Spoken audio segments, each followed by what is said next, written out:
መዝሙር ማለት በጥቅሉ ክርስቲያኖች ዘመረ፣ አመሰገነ ወይም ምስጋና ማለት ነው። ምስጋና ማለት ነው ስልት ባለውና ልብን በሚመስጥ ቃና ተቀነባብሮ ከጉሮሮ የሚወጣ ድምጽ ማለት ነው። መዝሙር ማለት በጥቅሉ ማለት ነው። ይሄም እንግዲህ አብይ የጸሎት ክፍል የሆነ ጣዕመ ዜማ ውዳሴ ማለት ነው። በስመ አብ ወወልድ ወመንፈስ ቅዱስ አሐዱ አምላክ አሜን። የተወደዳችሁ የልዑል እግዚአብሔር ቤተሰቦች የእናቱ የእናታችን የእመቤታችን የቅድስት ድንግል ማርያም የመስቀል ስር የበረከት የስጦታ ልጆች ባሰባሰበን በኃያሉ አምላካችን በእግዚአብሔር ሰላም እንደምንሰነበታችሁ እንደምንከረማችሁ ውድ የኤፌሶን ቲዩብ ቤተሰቦች እህት ወንድሞቻችን በእግዚአብሔር ሰላም እንደምን አላችሁ? ክብሩ ይስፋ ከኛ ሁሉ ሰላም ነው። እግዚአብሔር ይመስገን። በረዴት በቸርነቱ ጠብቆ እዚህ ዕለትና እዚህ ሰዓት ላይ ያደረሰን ቸሩ እግዚአብሔር አምላካችን ስሙ የተመሰገነ ይሁንልን። ውድ ቤተሰቦቻችን እንግዲህ ዛሬ አንድ ትምህርት ይዤላችሁ ነው ወደ እናንተ ብቅ ያልኩትኝ። ይህም ምንድነው? ስለ መዝሙር ምንነት፣ ስለ መዝሙር ማንነት፣ ስለ ኦርቶዶክሳውያን ዝማሬዎች ምንነት ከሞላ ጎደል የተወሰነ ጭብጥ እንድትይዙ አንድ አነስ ያለች ስልጣን አይነት ትምህርት ይዤ ነው የመጣሁት ማለት ነው። እህቶች ወንድሞች፣ ይህንን ትምህርት እስከ መጨረሻው እንድትከታተሉ በእግዚአብሔር ስም አሳስባለሁ። ሚዲያችንንም ሰብስክራይብ፣ ላይክ፣ ሼር እያደረጋችሁ እስከ መጨረሻው ይህን ትምህርት እንድታዩት በእግዚአብሔር ስም አሳስባለሁ። ብዙ የምታተርፉበት መልእክት ትምህርት ነው። እውነት ለመናገር ብዙዎቻችሁ በትዕግስት እስከ መጨረሻው ከቆያችሁ ብዙ ነገር እንደምታተርፉ፣ ብዙ ነገር እንደምታገኙበት አምናለሁ። ስለ መዝሙር ምንነት ነው ዛሬ የምንማማረው። እንደምትመለከቱት መጀመሪያው ላይ አባታችን ቅዱስ ያሬድ ስብሐተ እግዚአብሔር እያቀረበ ንጉሡ አፄ ገብረ መስቀል ቅዱስ ያሬድን እግሩን ሲወጉት ይታያልና የመዝሙር የተመጣነት ስንመለከት ያው እንግዲህ በተለይ አሁን ላይ ያለው የዝማሬ ምንነት ከቅዱስ ያሬድ የተቀዳ ስለሆነ ወሀብኮሙ ሲሳዮሙ ለሕዝበ ኢትዮጵያ እንደተባለ ለኢትዮጵያ ሕዝቦች ምግባቸውን ሰጣቸው የተባለው በአባታችን በቅዱስ ያሬድ በኩል የተቀበልነው ሰማያዊ ጸጋ፣ ሰማያዊ ምስጋና ስለሆነ መጀመሪያ መግቢያ ላይ እሱን እንመለከታለን ማለት ነው። የምስጋና ሕይወት ወይም ዝማሬ የሚለውን እንግዲህ በደንብ እንመለከታለን ወደታች።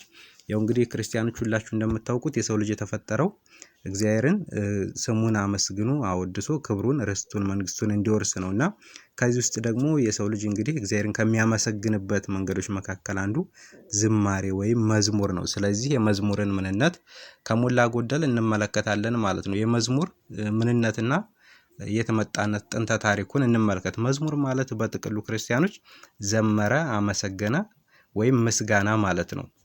ምስጋና ማለት ነው ስልት ባለውና ልብን በሚመስጥ ቃና ተቀነባብሮ ከጉሮሮ የሚወጣ ድምጽ ማለት ነው። መዝሙር ማለት በጥቅሉ ማለት ነው።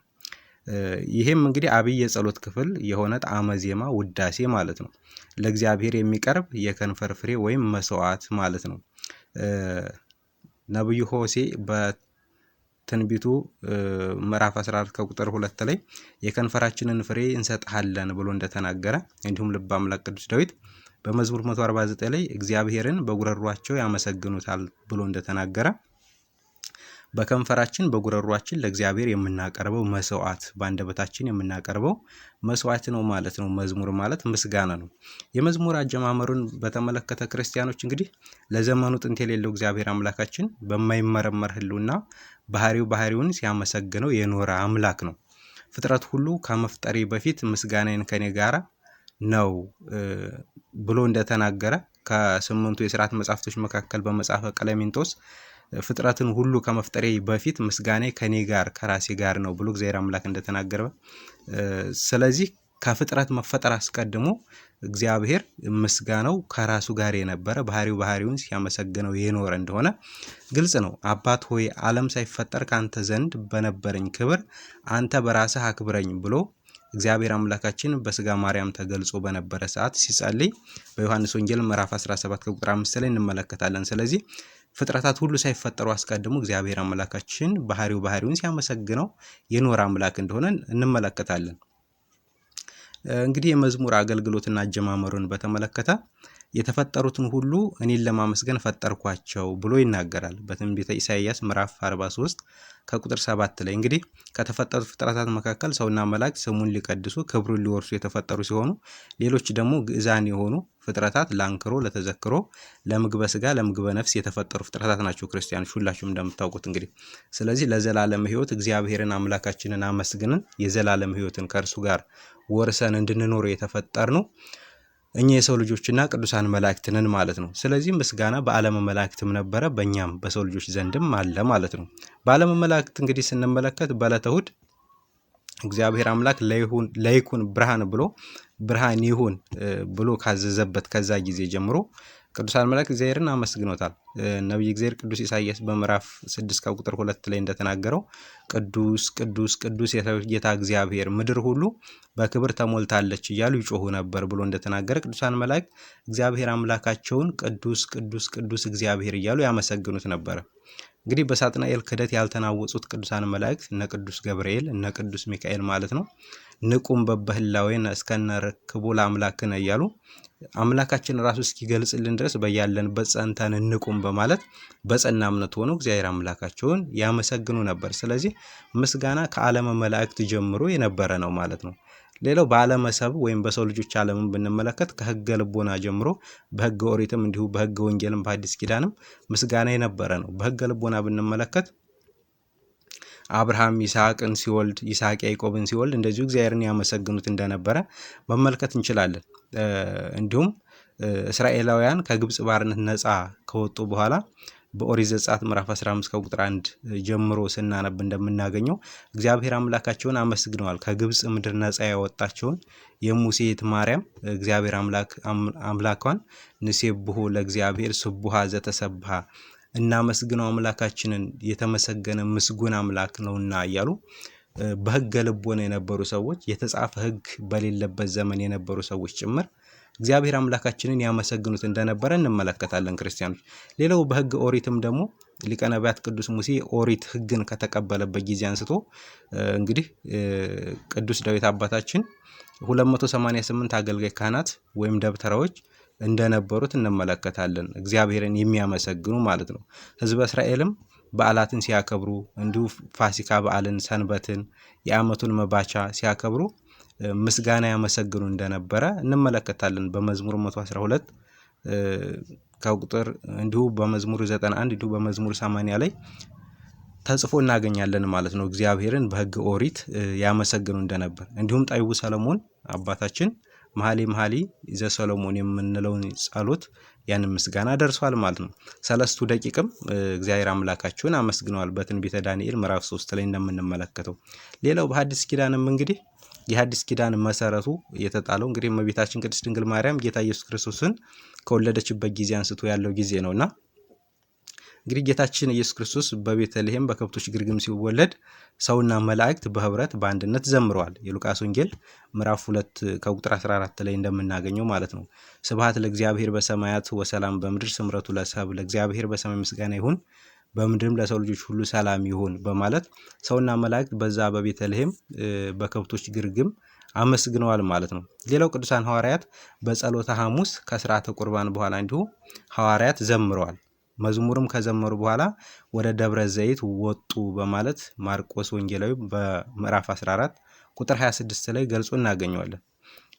ለምሳሌ ይህ ቁርባን ክቡር ነው ፍጹም ሰማያዊ እያልን የምንዘምረው መዝሙር አለና ስለዚህ ክርስቶስ ኢየሱስ የሰጣቸው አማናዊ ቁርባን ፍጹም የሆነ ክብሩ ሰማያዊ የሆነ የዘላለማዊ ሕይወትን የሚያሰጥ ቁርባን እንደሆነ ቅዱሳን ሐዋርያት አመስግነዋል ማለት ነው። በዘመን ሐዋርያትም እንደዚሁ ምስጋና እንደነበረ መዝሙር እንደነበረ እንመለከታለን። ሐዋርያት በመከራ ውስጥ ሆነው ዘምረዋል። እነ ቅዱስ ጴጥሮስ በእስር ቤት በወህኒ ቤት ሆነው እግዚአብሔርን አመስግነዋል። ሐዋርያት ሥራ ምዕራፍ 16ን መመልከት እንችላለን። እንዲሁም በመዝሙርና በዝማሬ በመንፈሳዊ ቅኔም እርስ በርሳቸው ተነጋገሩ ብሎ ሐዋርያው ቅዱስ ጳውሎስ ለቆላሲስ ምዕመናን ምዕራፍ 3 ከቁጥር 16 ላይ ሲናገር እንመለከታለን። ስለዚህ ምስጋና በሐዋርያት ዘመንም የነበረ ነበር ማለት ነው። በአሕዛብ መካከል አመሰግንሃለሁ ስለ ስምህም እዘምራለሁ ይላል። አሁንም ሐዋርያው ቅዱስ ጳውሎስ በመጀመሪያው ቆሮንቶስ መልእክቱ ምዕራፍ 14 ከቁጥር 15 ላይና ሐዋርያት በየአህጉረ ስብከታቸው የመዝሙር ስርዓትን እንደሰሩ እንመለከታለን። እንዲሁም ቅዱስ ኤፍሬም ሶርያዊ ቅዱስ ኤፍሬም እንደዚሁ ኢትዮጵያ እንዲሁም ከቅዱስ ያሬድ የተቀበልነው የዝማሬ ጸጋ እንዳለ ስቲል እስካሁን እስካለንበት ጊዜ ድረስ ከቅዱስ ያሬድ የተቀበልነው በቅዱስ ያሬድ በኩል እግዚአብሔር አምላክ የሰጠን የምስጋና ዜማ እንዳለ እንመለከታለን ማለት ነው ክርስቲያኖች። የመላእክትን እንጀራ ማለት መላእክት እንግዲህ እንደና እንደናንተ እንጀራና ውሃ የሚበሉ የሚጠጡ አይደሉም። ምስጋናቸው ምግባቸው ዝማሬ ነው፣ እረፍታቸው ዝማሬ ነው። ስለዚህ የመላእክትን እንጀራ የሰው ልጅ በላ ማለት የሰው ልጅ የመላእክትን ምስጋና መሰገነ ማለት ነው። ስለዚህ ለኢትዮጵያ ሰዎች ምግባቸውን ሰጣቸው እንደተባለ ኢትዮጵያ ታበጽሕ እደዊሃ ኀበ እግዚአብሔር፣ ኢትዮጵያ እጆቿን ወደ እግዚአብሔር ታደርሳለች ተብሎም እንደተነገረ፣ ስለዚህ ለተመረጠ ሕዝብ ለኢትዮጵያ ሕዝብ እግዚአብሔር አምላክ የሰጠው ምግብ ያ ምግባችን በቅዱስ ያሬድ በኩል ያገኘነው ምስጋና ነው ማለት ነው። እንግዲህ የመዝሙርን የተመጣነት ተመለከትን ማለት ነው። የመዝሙርን ምንነት ምስጋና ነው፣ ስብሐተ እግዚአብሔር ነው። ስለዚህ ከዓለመ መላእክት ጀምሮ የነበረ ነው። በዓለመ መላእክት የነበረ በሕገ ልቦና በሕገ ኦሪት በሕገ ወንጌልም በዘመነ ሐዋርያትም የነበረ ነው ማለት ነው። ከዛ እንግዲህ በኋላ ላይ እግዚአብሔር አምላክ በቅዱስ ያሬድ በኩል ዛሬ እኔና እናንተ የምንገለገልበትን ዝማሬ በምልክት በዜማ አድርጎ ሰጠን ማለት ነው። ቅዱስ ያሬድ እንግዲህ 5 መጽሐፍትን አዘጋጅቷል፣ በ3 የዜማ ስልቶች የተቃኙ እነሱም ግዕዝ፣ ዕዝልና አራራይ የሆኑ ማለት ነው። በ8 ምልክቶች የተደረሱ ምስጋናዎችን ከሰማይ ተቀብሏል ማለት ነው። እንዲሁም የዜማ ምልክቶች እንጠቀማለን ማለት ነው። ዛሬ ወደ ኋላ ላይ እንመለስበታለን። የምንጠቀማቸው መዝሙሮች ከዚህ አንጻር ነው የሚመዘኑትና የሚለኩት። ሌላው አባታችን አባ ጊዮርጊስ ዘጋስጫ ሰዓታት የተባለው ምስጋና እንዲሁም 14ቱ ቅዳሴያት በዜማ የምናደርሳቸው ናቸው። እንዲሁም በ16ኛው መቶ ክፍለ ዘመን የጎንደር ሊቃውንት ስርዓተ ማህሌትን ሰሩልን። በ1940ዎቹ ደግሞ ዛሬ እኔና እናንተ የምንዘምረው የምንሰማውን የአማርኛ መዝሙራት አገልግሎት ተጀመሩ ማለት ነው። ስለዚህ የአማርኛ መዝሙራት አገልግሎት የተጀመሩት ከቅርብ ጊዜያት በኋላ ነው ማለት ነው። ከዛሬ 70 ወይም 80 ዓመት። ሌላው እንግዲህ የመዝሙር ጥቅም ነው። መዝሙር ለምን ይጠቅማል ካል እንግዲህ ለንስሐ ይጠቅማል፣ ለልመና ይጠቅማል፣ ለይቅርታ ይጠቅመናል፣ እግዚአብሔርን ለማመስገን ለነዚህ ሁሉ እንጠቀምበታለን። እንዲሁም ደግሞ ለማስተማሪያነት ሰዎች እንዲማሩ በመዝሙር ውስጥ እግዚአብሔርን እንዲያውቁ አዕማደ ምስጢራትን እንዲያውቁ ትውፊትን፣ ዶግማን፣ ቀኖናን ጠንቅቀው እንዲያውቁ መዝሙር ይጠቅማል። ክርስቲያኖች ለመማርና ለማስተማር እንግዲህ ዶግማን ለማስተማር ለምሳሌ እናምናለን እኛ 2 ልደታትን የሚል ዝማሬ አለ። ስለ ምስጢረ ሥላሴ፣ ስለ ምስጢረ ሥጋዌ፣ ስለ ምስጢረ ጥምቀት፣ ስለ ምስጢረ ቁርባን፣ ስለ ትንሣኤ ሙታን፣ ስለነዚህ ሁሉ የሚያወራ ዝማሬ ከሆነ ስለዚህ ዶግማቲክ የሆኑ ትምህርቶችን ዶግማቲክ የሆኑ የቤተክርስቲያን ትምህርቶችን የሚያስተምር ዝማሬ ነው ማለት ነው። ሌላው ቀኖናን እንማርበታለን። ምሳሌ ንጹም ጾመ ወናፍቅር ቢጸነ የሚል ዝማሬ አለ። ስለዚህ ጾምን መጾም እንዳለብን፣ ጾምን መጾም ደግሞ ቀኖና ነው። እንዲሁ ትውፊትን እንድናውቅ እሌኒ ንግሥት ሐሰሰት መስቀል፣ ንግሥት እሌኒ መስቀሉን ፈለገች። አሁን ትውፊት ነው፣ ሲወርድ ሲዋረድ የመጣ ቅዱስ ትውፊት ማለት ነው፣ የቤተክርስቲያናችን ትውፊት። ስለዚህ እነዚህ ነገሮች ሁሉ እንድናውቅበት ይሆናል ማለት ነው። ዶግማን እናውቅበታለን፣ በመዝሙር ትውፊትን እናውቅበታለን፣ ቀኖናን እናውቅበታለን፣ መሰረታዊ የሃይማኖት ትምህርቶችን እንለይበታለን ማለት ነው። እንዲሁም ደግሞ ክፉ መንፈስን ያርቃል ዝማሬ። ልበ አምላክ ቅዱስ ዳዊት ሳኦልን ያሰቃየው ከነበረ ከሚያስጨንቅ መንፈስ በዝማሬ ያንን የሚያስጨንቀውን መንፈስ ያርቅለት ነበርና በዝማሬ በመዝሙር ክፉ መንፈስ ይርቃል ማለት ነው። ኃይልን ያደርጋል። ሐዋርያት ቢዘምሩ ወህኒው ተናውጦላቸው ወህኒው ተከፍቶ ወጥተዋል። እንዲሁም ደግሞ እስራኤላውያን ወደ ምድረ ርስት ወደ ከነዓን ሲገቡ የኢያሪኮን ቅጥር በጩኸታቸው በዝማሬ ድምፅ አናውፀው የኢያሪኮ ግንብ እንዲፈርስ አድርጓል። ስለዚህ ዝማሬ ብዙ ነገርን ያደርጋል፣ ኃይል ያለው ነገር ነው ማለት ነው። ዝማሬ እንዴት ይቀርባል ነው። ዝማሬ እንዴት ይቀርባል ከተባለ የመጀመሪያው በተመስጦ ነው መዝሙር ሊቀርብ የሚችለው። በመንፈስ እዘምራለሁ በማስተዋልም እዘምራለሁ ይላል ሐዋርያው ቅዱስ ጳውሎስ በአንደኛ ቆሮንቶስ መልእክቱ ምዕራፍ 14 ከቁጥር 15 ላይ። ምሳሌ ለምስጋና ቀሰቀስከኝ በእኩለ ሌሊት በተመስጦ ስለ ፍቅርህ ልጀምር ማሌት ይላልና በምስጋና ለእግዚአብሔር በእኩለ ሌሊት በተመስጦ ስለ እግዚአብሔር ፍቅር ብለን ማቅረብ እንዳለብን እንረዳበታለን ማለት ነው። በደስታ በእልልታ ይቀርባል መዝሙር፣ እንዘምራለን። ስሙን በደስታ ያመሰግናሉ፣ በከበሮና በበገናም ይዘምሩለታል ብሎ ልበ አምላክ ቅዱስ ዳዊት እንደተናገረ በደስታና በእልልታ ለእግዚአብሔር ይዘመራል። ምሳሌ እልል እልል ደስ ይበለን ልመናችንን አምላክ ሰማን እያልን የምንዘምረው ዝማሬ ልክ በእልልታ በደስታ የምንዘምረው ነው ማለት ነው። ሌላው ዝማሬ በፈሪሃ እግዚአብሔር መቅረብ ያለበት ነገር ነው። መላእክት በፍርሃትና በመንቀጥቀጥ ይዘምራሉ ብሎ ወንጌላዊ ቅዱስ ዮሐንስ በራእዩ እንደተናገረው ምዕራፍ 4 ቁጥር 8 ላይ ስለዚህ በፈሪሃ እግዚአብሔር ሆነን በመፍራትና በመንቀጥቀጥ ለእግዚአብሔር እናቀርበዋለን።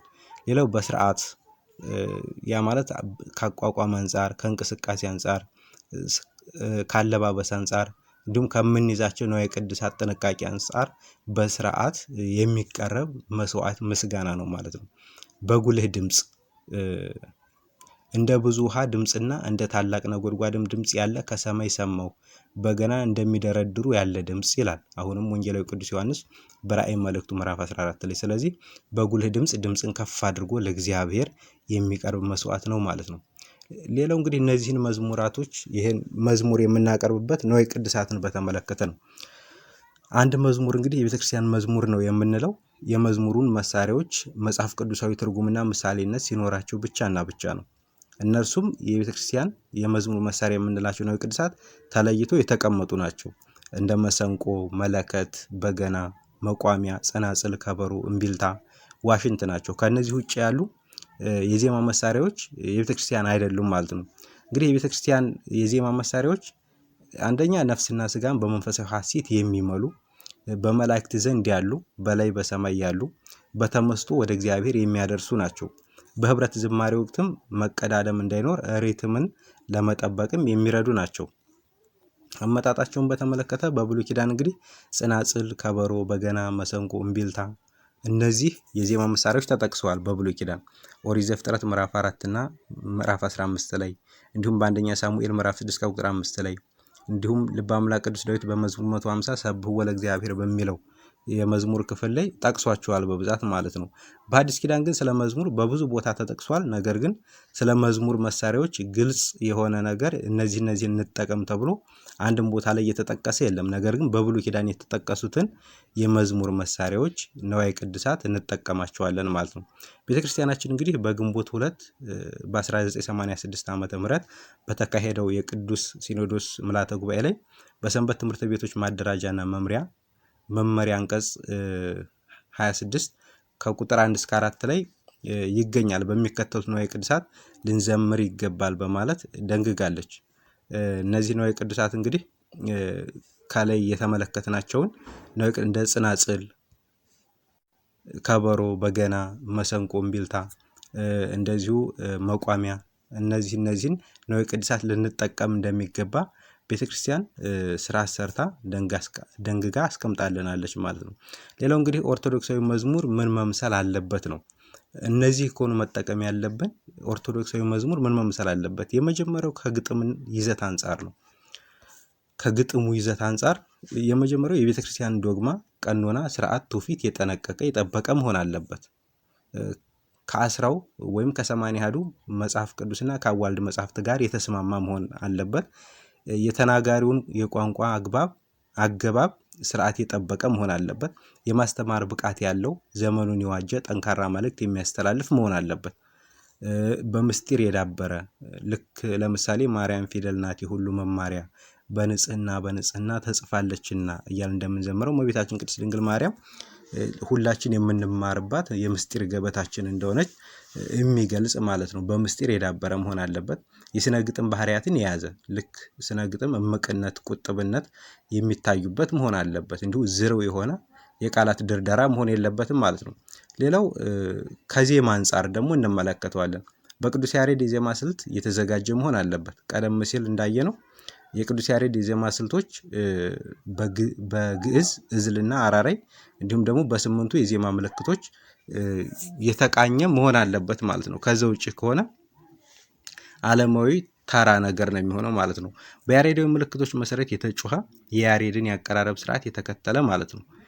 ስጋን ያይደለ ነፍስን የሚመስጥ በተመስጦ ከእግዚአብሔር ጋር የሚያገናኝ ወደ ንስሐ፣ ወደ ቅዱስ ቁርባን፣ ወደ ጥልቁ መንፈሳዊ ባህር የሚመራ መሆን አለበት ማለት ነው። ስለዚህ እነዚህ ነገሮች ያሟላ መሆን አለበት መንፈሳዊ መዝሙር ለመባል። መዝሙርን ለምን እንደተገኘ አንዘምረው? ለምን ያገኘነውን ዝማሬ አንዘምርም? የመጀመሪያው የዜማ መከፋፈል ሊያመጣ ስለሚችል ነው። ሌላው ደግሞ የሃይማኖት ክህደት ስለሚያመጣ ወደ መናፍቃን ጎራ ስለሚወስድ ማለት ነው። የተገኘውን ዝማሬ ዝም ብሎ አይዘመርም። እንዲሁም ከቅዱሳን መላእክት ህብረት ሊለይ ስለሚችል ማለት ነው። እና እነዚህ ነገሮች ስላሉ ጥንቃቄ ያስፈልገዋል ማለት ነው። ሌላው ነዋየ ማህሌታት ወይም መሳሪያዎች፣ የዜማ መሳሪያዎች የምንላቸው የውስጥ ነዋያተ ቅድሳት የምንላቸው አሉ። በቤተ መቅደሱ በማህሌት የምንገለገልባቸው የዜማ መሳሪያዎች እንደ ከበሮ፣ ጽናጽልና መቋሚያ አይነቶች ማለት ነው። ሌላው ከውጭ የምንጠቀምባቸው ከቤተ መቅደሱ ውጭ የምንገለገልባቸው መሰንቆ፣ በገና፣ ዋሽንት፣ እምቢልታ፣ መለከት የመሳሰሉትን እነዚህን የዜማ መሳሪያዎች እንጠቀማቸዋለን ማለት ነው። ዘማሪያን እንግዲህ ይህንን አገልግሎት ይህንን መዝሙር ለማቅረብ ሲያስቡ ማድረግ ያለባቸው ቅድመ ጥንቃቄ አለ። የመጀመሪያው ጸሎት ነው። ማንኛውም ነገር በዘፈቀደ እንዲሁ ደርሰን የምናደርገው ነገር ሳይሆን መጀመሪያ ጸሎት ማድረግ አለብን። ያንን ነገር ለማቅረብ ያንን ነገር ለእግዚአብሔር መስዋዕት ምስጋና ለማቅረብ መጀመሪያ እግዚአብሔር አምላክ እንዲመርጠን እንዲቀበልን ጸሎታችን የሰመረ እንዲሆን መጸለይ አለብን፣ ምስጋናችን እንዲሰምር። ሌላው መዝሙሩን ከራስ ሕይወት ጋር ማስተያየት፣ የመዝሙሩን ትርጉምና ምስጢር ማወቅ መረዳት፣ መዝሙሩን በቃል መያዝ፣ ለመዝሙሩ ስርዓት መገዛት። ስለዚህ እነዚህ ነገሮች ሁሉ ዘማሪው የሚያቀርበው አካል ቀድሞ መጠንቀቅና ማወቅ አለበት። እንግዲህ የዘመናችን የአማርኛ መዝሙራት ችግሮች እነሱን በተመለከተ የተወሰነ እንመልከት። ከግጥም ይዘት አንጻር ብንመለከታቸው የዘመናችን የአማርኛ መዝሙር ግጥሞች ለምሳሌ ጻድቃን ሰማዕታት ቅዱሳን ሁላችሁ እኔን ኃጥኡን ሰው አማሉኝ ባካችሁ አይምረኝምና እኔን አምላካችሁ ይላል። እንግዲህ አይምረኝምና የሚለውን ብንመለከት ይህ ከምልጃ ትምህርታችን የወጣ ነው። ምክንያቱም እግዚአብሔር አምላክ ለቱ ስብሐት ምስጋና ይግባውና ጨካኝ የማይምር አረመኔ አምላክ አይደለም። ምስጋና ለእርሱ ይግባውና እግዚአብሔር አልምርም ስለሚል አይደለም መልጃ ያስፈለገው ይህን ኃጢአት ይዤ በፊትህ ልቀርብ አይቻለኝም በማለት ነው እንጂ እና ስለዚህ እግዚአብሔር የማይምር አምላክ ስላልሆነ ስለ ኃጢአታችን መብዛት እንደሆነ ያንን ነገር ስለዚህ የምናደርጋት አንዱ ቃላት ራሱ መዝሙር ግጥም ላይ በጣም ጥንቃቄ ያስፈልጋታል ማለት ነው። ሌላው ክብር ለሚገባው ክብር አለመስጠትን ማቆለማመጥን በተመለከተ ለምሳሌ የኔ ናርዶስ የኔ ቤዛ የሚለው መዝሙር ላይ ብንሄድ የሳሮኑ ጽጌረዳ ያገኘሁ በምድረ በዳ ስለ ፍቅርህ ታምሜያለሁ በመስቀልህ ታክሜያለሁ ይላል። ስለ ፍቅርህ ታምሜያለሁ የሚለውን ክርስቲያኖች ልብ ብላችሁ ይዩት። እንግዲህ ስለ ፍቅርህ ታምሜያለሁ የሚባለው እንግዲህ እንደ ዓለማዊ እንደ አንድ ተራ ሰው ማለት ነው።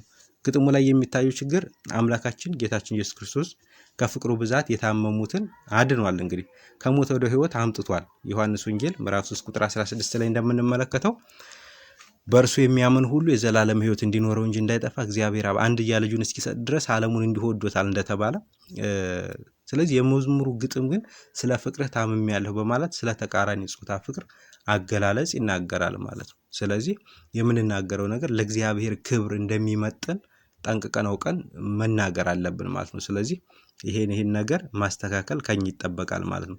ሌላው ዝናው በዓለም ተሰማ፣ የዘካርያስና የኤልሳቤጥ ኮርማ ምን ይሉታል ይሄንን። ስለዚህ ክብር ለሚገባው በስርዓት ክብር መስጠት፣ የምንናገረው ነገር እንደ ዓለማዊ እንደ ተራ ነገር እንዳይሆንብን ለቅዱሳን የሚገባቸውን ክብር መስጠት አለብን።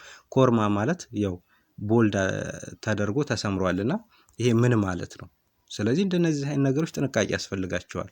አድጌያለሁ የሚለው የመዝሙር ላይ ድክ ድክ እያልኩኝ ከቤትህ ስገባ ታቅፈኛለህ በፍቅር ስምኸኝ አባባ ለካ አስበኸኛል ልሆን በመቅደስህ ጌታህን እንዲከብር ቆሜ ከመድረክህ ይላል። ስምኸኝ አባባ ይላል። እንግዲህ ማማ አባባ ዓለማዊ ሰዎችን የምንጠራበት ቋንቋችን ነው። ግጥሙ እንግዲህ ይሄ ግጥም የተገጠመው ስለ ጻድቁ አባታችን ስለ አቡነ ተክለ ሃይማኖት ነው የተገጠመው። ቅዱሳንና አበውን አባት የምንላቸው አባትነታቸው በስጋ ሳይሆን በመንፈስ ነው። እንግዲህ የግጥሙ ቃል ግን ስምኸኝ አባባ ይላልና ይሄ በስጋ አባት የሚነገር ቃል ስለሆነ እንደዚህ መንፈሳዊ አባቶች ላይ የምንጠቀመው አይደለም። ስለዚህ ጥንቃቄ ያስፈልጋቸዋል እንደዚህ አይነት ነገሮች ክርስቲያኖች።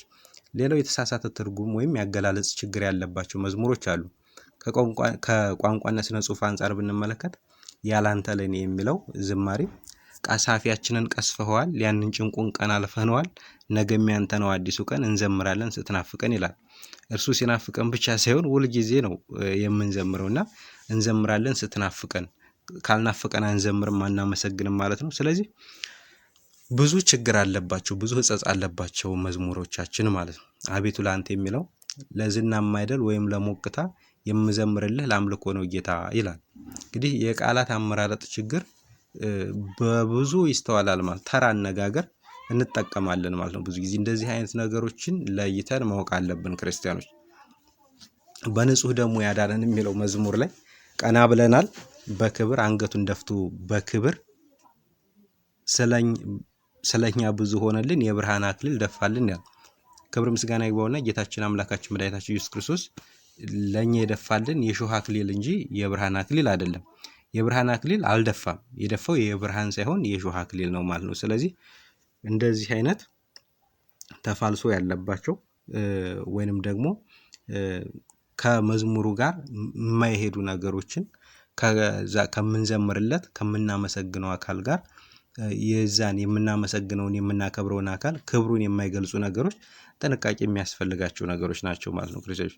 ሌላው ተፋልሶ ያለባቸው ቃላትን መጠቀም፣ ለምሳሌ በአንባ ፈረስ ላይ ሆነህ ንገስልኝ የሚለውን ከታች ብንመለከት በአንባ ፈረስ ላይ ሆነህ በራእይ የታየኸኝ ኢየሱስ የእግዚአብሔር ልጅ ወዳጅ ድረስልኝ፣ ኢየሱስ የማርያም ልጅ አንድዬ ንገስልኝ ይላል። እኛ አይደለንም እግዚአብሔር ልናነግሰው የምንችለው። እግዚአብሔር አምላካችን ራሱ የነገሰ አምላካችን ነው። እግዚአብሔርሰ ንጉሥ ውእቱም ቅድመ ዓለም እንዳለ ልበ አምላክ ቅዱስ ዳዊት በመዝሙር 73 ላይ እግዚአብሔር ከዓለም አስቀድሞ ንጉሥ ነበር። ስለዚህ እኔና እናንተ ንገስልኝ ስላልነው የምንነግስ፣ ክበርልኝ ስላልነው የሚከብር አምላካችን አይደለም። እግዚአብሔር አምላክ አንድ ጊዜ ንጉሥ ነው፣ አንድ ጊዜ ክቡር ነው። ስለዚህ እንደዚህ አይነት ነገሮች ጥንቃቄ ያስፈልጋቸዋል ማለት ነው። ምስጋና ጀመረ በመንፈስ ቅዱስ ኃይል ምስጢር እያስማማ ምስጋና ጀመረ በጽዮን ከተማ ለሶስቱ ሥላሴ በሶስት አይነት ዜማ ይላል። ለሶስቱ ሥላሴ ተብሎ ተገልጿል። ሥላሴ አንድ ሲሆኑ ሶስት፣ ሶስት ሲሆኑ አንድ ናቸው እና ለሶስቱ ሥላሴ ሲሆን አንድነታቸውን ጠቅልል አድርጎ ወደ ሶስትነት የሚወስድ ነው ማለት ሎቱ ስብሐት መከፋፈል ያመጣል ማለት ነው። ስለዚህ እንደዚህ አይነት ነገሮች በጣም ጥንቃቄ ያስፈልጋሉ ማለት ነው። ዮሐንስ እንዳለ ክርስቶስ ጥምቀት ለንስሐ ክርስቶስ እታጠበዋለሁ የጎንህን ውሃ ይላል። የጎኑን ክርስቶስ ከክርስቶስ ኢየሱስ ጎን የፈሰሰው ያ ማየገቦ የምንጠመቅበት የጸጋ ልጅነትን የምናገኝበት እንጂ የምንታጠብበት ሻወር የምንወስድበት አይደለም። ስለዚህ እንደዚህ አይነት ነገሮች ጥንቃቄ ያስፈልጋሉ። አንገት ተለይቶ ከሌላ ሰውነት እንዴት ያስተምራል 12 ዓመት ይላል። የምን ይደንቃል? 12 ዓመት ሳይሆን እንዲሁም 15 ዓመት የመጥምቀ መለኮት የቅዱስ ዮሐንስ አንገት እንዳስተማረች ይነገራል። ስለዚህ እንደዚህ ተፋልሶ ያለባቸው የግጥም ድርደራዎች አሉና እንደነዚህ አይነት ነገሮችን ጥንቃቄ ያስፈልጋል ማለት ነው። ክርስቲያኖች ብዙ ችግሮች አሉበት የአማርኛ መዝሙራችን። እንባን አልሰፍርም በመዳፊ የምትል አንድ ዘማሪ እህታችን ደግሞ የናፍኒንን ድንኳን ተጸየፈች ነፍሴ ውስጤ ባያርፍ ነው በፊትህ ማልቀሴ ከስደት መልሰኝ የሾምከኝ በጸጋ አበርታኝ አምላኬ ልቤ እንዳይሰጋ ትላለች። የመዝሙሩ ግጥም እንግዲህ የናፍኒንን ድንኳን ተጸየፈች ነፍሴ ይላል። እግዚአብሔር የተጸየፈው ድንኳኑን ሳይሆን ግብራቸውን ስራቸውን ነው። የአፍኒንና ፊንሐስን የኤሊ ልጆች ስራቸውን ተጸየፈ እንጂ ድንኳኑማ የታቦተ ጽዮን ማደሪያ እኮ ነው። እንዴት እሱ ሊጸየፍ ይችላል? ስለዚህ ይህም ሌላ ተፋልሶ ያለበት ነው ማለት ነው። ተሰቀለ ተጠማሁ እያለ ሲናገር ሰምቶ ሐሞትና ከርቤ ሰጡት ቀላቅለው ተቀብሎ ቢቀምሰው በጣም ቆመጠጠው ይላል። እንግዲህ ነፍሱን ለሁላችን አሳልፎ የሰጠ ጌታችን አምላካችን መድኃኒታችን ኢየሱስ ክርስቶስ ጌታ ይሁድ በሰቀሉት ሰዓት ኤሎሄ ኤሎሄ ላማ ሰበቅታኒ ብሎ በታላቅ ድምፅ ጮኸ። ማቴዎስ 27 ቁጥር 46 ላይ እንደምንመለከተው ከቆሙት መካከል አንዱ ሰፍነጊዞ ሆምጣጤ ሞላበት በመቃም አድርጎ አጠጣው ይላል። ስለዚህ ያጠጣው ጌታ ኢየሱስ ክርስቶስ ተቀብሎ በእጁ ሳይሆን የጠጣው በጣም የሚደንቅ ነው። በነገራችን ላይ በጣም ብዙ ተፋልሶ ነው ያለውና ያጠጣው በሰፍነግ አድርጎ አንዱ ከሰራዊቱ ከጭፍሮቹ አንዱ በሰፍነግ አድርጎ ሲያጠጣው ቢቀምሰው መረረውና ተወው እንጂ ተቀብሎ አይደለም የቀመሰው ማለት ነው። እንደዚህ አይነት ነገሮች በጣም ችግርና ሕጸጽ ያለባቸው ብዙ ዝማሬዎች አሉ ማለት ነው። ሌላው ከዜማ አንጻር ብንመለከታቸው መዝሙሮቻችንን የዘፈንን ዜማ መውሰድ ልክ የተወሰደው ከቤተ ክርስቲያን ነው በሚል ሀብቷን የማስመለስ እንቅስቃሴ አድርጎ በመቁጠር የዘፈኑን ወደ ቤተ ክርስቲያን እያመጡ መዘመር፣ እንደዚህ አይነት ነገሮች ይታያሉ። የተወሰዱትም ከዓለማዊ ዘፈን ከባህላዊ ዘፈንና ከለቅሶ ሙሹ የተወሰዱ ብዙ ዝማሬዎች አሉ። ለምሳሌ ብንመለከት ሀና ዘመዴ ሀና ዘመዴ ሀና ዘመዴ እርሷ ተስላ ወልዳ ለኛ ሰጠችን መዳኛ ይላል። እንግዲህ ይሄ እንደዚህ የሚለው ዝማሬ እንዲያው የምሩ የምሩ እንዲያው የምሩ ከሚለው የሰርግ ዘፈን የተወሰደ ዜማ ነው ማለት ነው። ዜማውን ከዓለማውያን እየወሰዱ መዝሙር አድርጎ ማምጣት ማለት ነው። ይሰግዱ ለኪ ወይት መሐለሉ በቅድመ ገጽኪ ይሰግዱ ለኪ ይላል። እንግዲህ ይሄን ዝማሬ አልማዝ ምንዳ ነው የምንገናኘው በየትኛው ወር ነው ከሚለው የሰርግ ዘፈን ወስዶ መዝሙር አድርጎ ማምጣት ማለት ነው። እመኑ በእርሱ ድንቅ ያደርጋል ጌታ የሚለው ዝማሬ በላያ ከሚለው የሰርግ ዘፈን የተወሰደ ነው ማለት ነው። ብዙዎች ሕጸጽ ችግር ያለባቸው ናቸው ማለት ነው ክርስቲያኖች። መፍትሄውን ወደ ኋላ ላይ እንመለከታለን። ሀረሰ አማኑኤል የሚለው አማኑኤል ሀረሰ አማኑኤል የሚለው ምነው ባፈሩ ላይ ከሚለው የለቅሶ ሙሾ ከዛ ዜማ የተወሰደ ነው ማለት ነው። ስለዚህ ዜማቸውን ከዓለማውያን አምጥቶ ማውጣት ማለት ነው። ሐመልማል ወርቅ ልብሱ የኛ ሙሽራ የሚለው ዝማሬ ብራምባር ሰበረሎ ከሚለው የሰርግ ዘፈን የተወሰደ ነው ክርስቲያኖች። መላእክቱ በፊቱ ይቆማሉ የሚለው ናሙናዬ ለኔ ናና ከሚለው ዘፈን የተወሰደ ነው። ቋንቋ አይነሽ ድንግል መግባቤ የሚለው የሐረሯ ቆንጆ ነይልኝ ከሚለው ዘፈን የተወሰደ ነው ማለት ነው ክርስቲያኖች። እና ብዙዎችን መዝሙራቶች እንደዚህ ብንፈትሻቸውና ብንመለከታቸው ከፊት ለፊታቸው አንድ ዘፈን ወይም አንድ ሙሾ ወይም አንድ የሰርግ እስክስታ አለ እና ከነዛ ውስጥ ተመዞ የሚወጡ ናቸው። የቅዱስ ያሬድን የዜማ ስልቶች ያልተከተሉ ብዙዎች እንደዛ ይሆኑ ተቸግረናል። ህይወት ሳይኖር ግንዛቤ ሳይኖር ስለመዝሙር ዝም ብሎ ብቻ ግጥሙ መንፈሳዊ ስለመሰለ ብቻ ዜማውን ከሌላ ቦታ አምጥቶ መዘመን፣ ይሄ በጣም መታረም ያለበት መስተካከል ያለበት ነገር ነው። ብቻ እንግዲህ ይሄንን ቪዲዮ የምትመለከቱ ቤተሰቦቻችን ይህን ካያችሁ በኋላ ብዙዎቻችሁ ትማሩበታላችሁ ብለን እናስባለን። የተማራችሁትን ደግሞ ቢያንስ ራሳችሁ ካወቃችሁ በኋላ ለሌሎች ደግሞ ቃስ እያላችሁ መልእክት እናስተላልፋለን ማለት ነው። የራስ ድርሰት እንዴት ያሬዳዊ ማድረግ ይቻላል? የራስን ድርሰት የራስን ግጥም በሁለት መንገዶች እንደዛ ማድረግ እንችላለን። የመጀመሪያው ከቅዱስ ያሬድ የዜማ ድርሰቶች ላይ በአንዱ የሰማነውን ዜማ በወጥነት በመውሰድ የራሳችንን ግጥማዊ ድርሰት በዚያው ዜማ በመዘርዘር ወይም በመጮህ ያሬዳዊ ማድረግ ይቻላል። ለምሳሌ ይትግድፈነ ወኢትመነነነ አምላከ ሰላም ተራድአነ የሚለው አምላካችን በሰላም አሳድረን የሰላም አምላክ እኛን እርዳን ብለው ልክ በዛው ድርሰት የራስን ግጥም መጮህ ይቻላል ማለት ነው። ሌላው ከተለያዩ የዜማ ድርሰቶች የዜማ ቅንጣቶችን በመገጣጠም የዜማ ቅንጣቶችን ግን በቃላት ደረጃ እንጂ በሆሄያት ደረጃ ሳይሆን የዜማ ቅንጣቶችን በመውሰድ የራስን ድርሰት ያሬዳዊ ማድረግ ይቻላል። ለምሳሌ ሰው ለሰው ቢፋቀር ምን ነው ለሰው ልክ እንደዚህ አድርጎ ማውጣት ከአንዱ ቃላት ሌላውን ቃላት በመገጣጠም ማለት ነውና እንደዚህ አድርጎ በራስ ግጥም ላይ ያሬዳዊ ድርሰት ማድረግ ይቻላል ማለት ነው። አሁን ዜማ ሁሉ ከያሬዳዊ ፈሊጥ በቤተክርስቲያን ያልነበረና ታይቶ የማይታወቅ ዜማ በሆታና ጭፈራ የታጀበ የዝማሬ ስርዓት እየታየ በተለይ በአንዳንድ ሰንበት ትምህርት ቤቶች በተለይ በአዲስ አበባ አካባቢ የሚታዩ አንዳንድ ሰንበት ትምህርት ቤት ላይ የሚታይ ነገር በጣም አስደንጋጭ እየሆነ የመጣበት ሁኔታ ነው ያለው እና ይሄ ነገር ቃስ እያለ እንግዲህ ከ1940 በኋላ ከ1920 ምናምን በኋላ የጀመረ የአማርኛ መዝሙራት ሂደት በ60 ዓመቱ እዚህ ደረጃ እዚህ ስቴፕ ላይ ከደረሰ ቀጣይ 67 ዓመት ቢቆይ ወደፊት ምን ውስጥ ሊገባ እንደሚችል ማጤን ነውና ስለዚህ እንደዚህ አይነት ነገሮች ጥንቃቄ ያስፈልጋል ነው በጥቅሉ። ኦርቶዶክሳዊነት መረንነት አይደለም፣ ልቅ መሆን አይደለም። ስለዚህ ሁሉ በአግባብና በስርዓት መሆን አለበት። ሌላው ከመዝሙር መሳሪያዎች አንፃር ብንመለከት በተለይ አሁን ክራር በስፋት አገልግሎት እየሰጠ ነው የሚታዩ። በየአውደ ምሕረቱ የተለያዩ ዘማሪያን ብንመለከት በክራር ነው ሲዘምሩ የምንመለከተው። ስለዚህ እንደዚህ አይነት ነገሮች መታረም አለባቸው። ክራር አሁን አንድም ቦታ ላይ ቤተክርስቲያን የዜማ መሳሪያ ነው የሚል ነገር የለም። ግን አብዛኛው በሚባል ደረጃ ክራርን በግልጽ ሲጠቀሙበት እንመለከታለን። ቤተክርስቲያኗ ግን ይሄን ነገር ኦፊሻሊ ይሁን የዜማ መገልገያ ይሁን ብላ አልፈቀደችውም እና እንደዚህ አይነት ችግሮች ይታያሉ ማለት ነው። ቤተክርስቲያን እንድንጠቀምባቸው ከፈቀደችልን ውጪ ሌሎች መሳሪያዎችን መጠቀም ከቤተክርስቲያኗ ህብረትና አንድነት ሊለየን ስለሚችል ጥንቃቄ ያስፈልጋል ማለት ነው።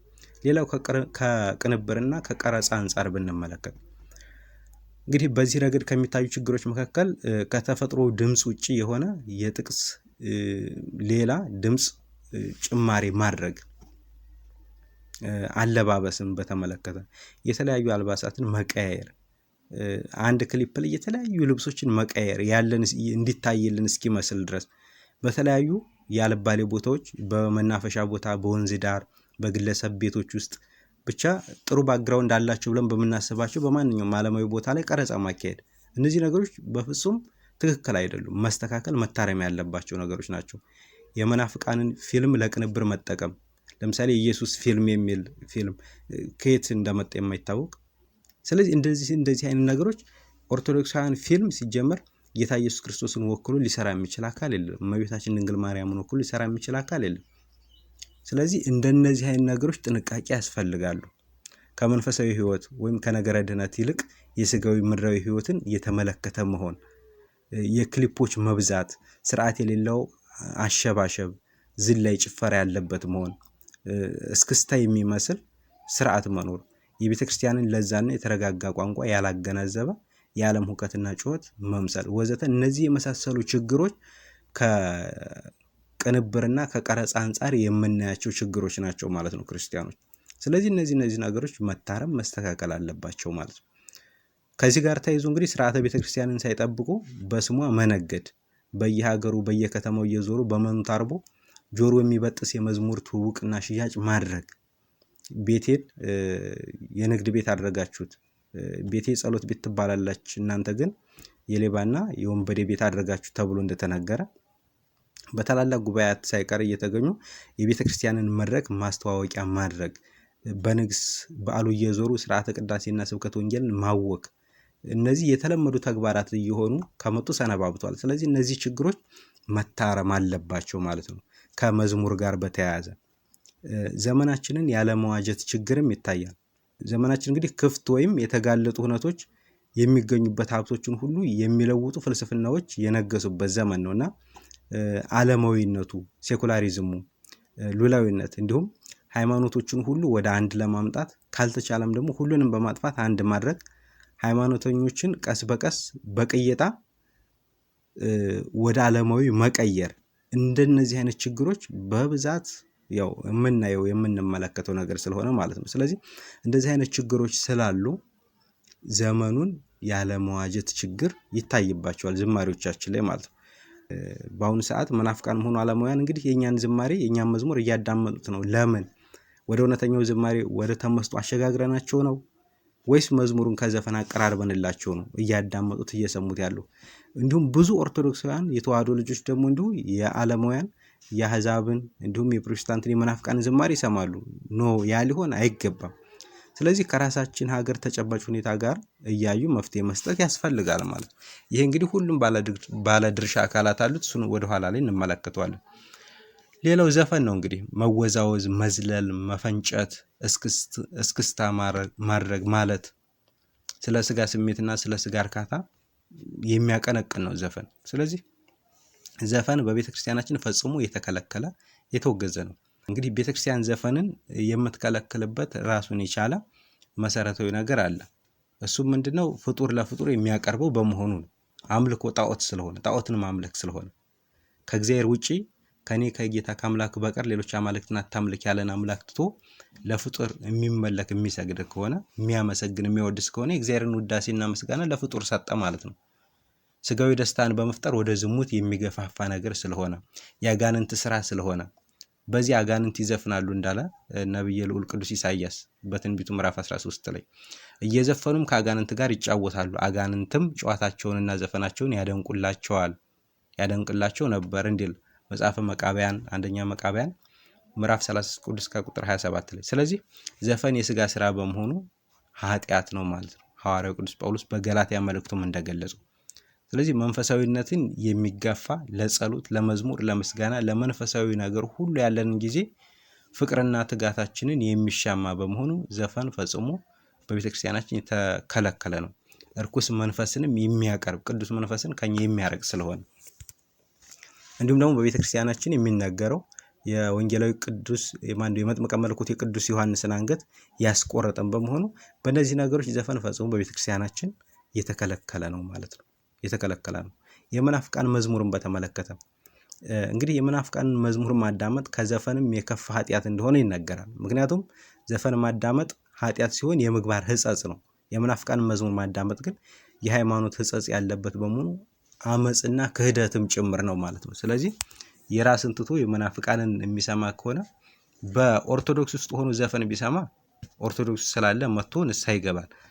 ፕሮቴስታንት ውስጥ ሄዶ መዝሙር ቢሰማ ግን ኦልሬዲ እምነቱን ትቶ እዛኛው ቤት ሄዶ የእምነት ሕጸጽ አደረገ ማለት ነው። ስለዚህ እነዚህ በጣም ጥንቃቄ የሚያስፈልጋቸው ነገሮች ናቸው ማለት። ሌላው እንግዲህ እነዚህ ሁሉ ከሆኑ ችግሮቹ የመጀመሪያው መፍትሄዎቹ ምንድን ናቸው ነው። መፍትሄዎቹ እንግዲህ ከአራት አካላት እንመልከታቸው። የመጀመሪያው ከቅዱስ ሲኖዶስ ምልዓተ ጉባኤ አንጻር ነው። ቅዱስ ሲኖዶስ እንግዲህ እንደነዚህ አይነት ግድፈቶች ሲታዩ በተለያየ ቦታ መቼስ መረጃው ሳይደርሰው ቀርቶ አይደለም፣ ሁልጊዜ ዕለት ዕለት የሚሆነውን የቤተ ክርስቲያኗን ልጆች እንቅስቃሴ ይመለከታል። ነገር ግን ዝም ብሎ ከማለፍ ይልቅ መፍትሄ አለመስጠት የመጀመሪያው ትልቁ ችግር እሱ ነው። ሕጸጽና ክፍተት የተፈጠረባቸውን ቦታዎችና እነዛን ነገሮች ማረም፣ በሰዓቱ ውሳኔ ማሳለፍ፣ ውሳኔ አሳልፎ ማስቀመጥ ልክ እንደ 1980ዎቹ ማለት ነው። እንዲሁም የሰንበት ትምህርት ቤት ማደራጃና መምሪያ ችግር ሲፈጠር ያን ነገር በአፋጣኝ ምላሽ እንዲሰጠው አለማድረግ፣ ክፍተት የተፈጠረበትን ቦታ በቸልተኝነት አልፎ መሄድ። ስለዚህ እንደነዚህ አይነት ችግሮች አሉ። ሌላው ሰንበት ትምህርት ቤቶች ራሳቸው በስርዓት ያሬዳዊ መዝሙርን ያሬዳዊ ዜማን የተከተሉ መዝሙሮች አለማስጠናት፣ ከዛ ይልቅ ዓለማዊ የሆኑ ነገሮችን ማስተማር ማለማመድ።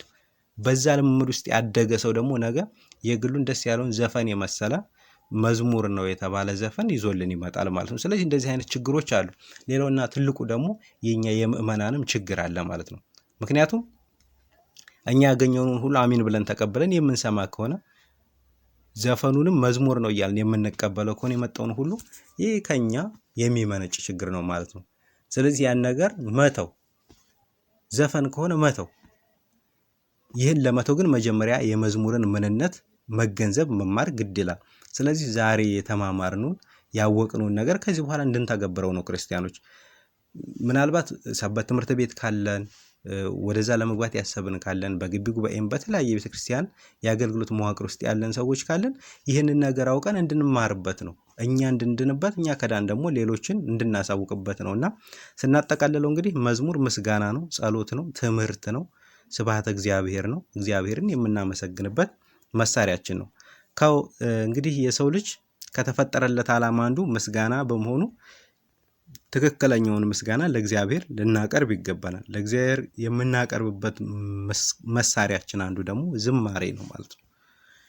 መዝሙርን በያሬዳዊ ዜማ መዘመር በትክክል ከእግዚአብሔር ጋር የምንገናኝበት ስለሆነ ማንነትን መጠበቅ፣ እንዲሁም ደግሞ እንደ ሀገርም በቱሪዝም ዘርፉ ለሀገራችን ትልቅ ሀብት ስለሆነ በመስቀልና በጥምቀት በዓል ላይ ሀገሪቱ የምታገኘው የቱሪዝም ገቢ ቀላል የሚባል አይደለም። ስለዚህ ይህን ትውፊታችንን ጠብቀን በስርዓት ከኖርን ነው ነገ ከነገ ወዲያ ለረጅም ዓመታት ሀገሪቷም ቤተክርስቲያኒቷም ተጠቃሚ የምትሆነው። ስለዚህ እነዚህ ነገሮች በስርዓት መጠበቅ ከእያንዳንዱ ሰው ይጠበቃል ማለት ነው።